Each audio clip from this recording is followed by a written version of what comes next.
আমাদের বাসায় মুরগি আনলেই আমি এভাবে একটা রান নিয়ে নিই, আমি ভেজে খাই। তো আমি আমার চিকেনটা ভাজার জন্য নিয়ে নিচ্ছি হলুদ, লবণ, মরিচের গুঁড়া, তারপর নিব অল্প একটু ধনে গুঁড়া, আর তারপর নিব একটু বাদাম বাটা, আর এখন সবশেষে নিব আমি কর্নফ্লাওয়ার। তো এখন ভালো করে মিশিয়ে নিব,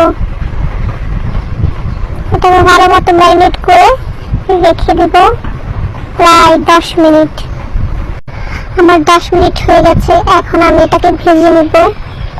তেল নিলাম অল্প করে, যেহেতু একটাই পিস তাই তেল কম করে নিয়ে হলো, তেলের অনেক দাম। এখন ভেজে নেব পাশাপাশি করে।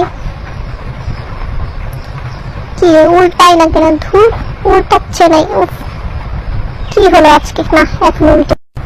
আমাদের বাসায় মুরগি আনলেই আমি এভাবে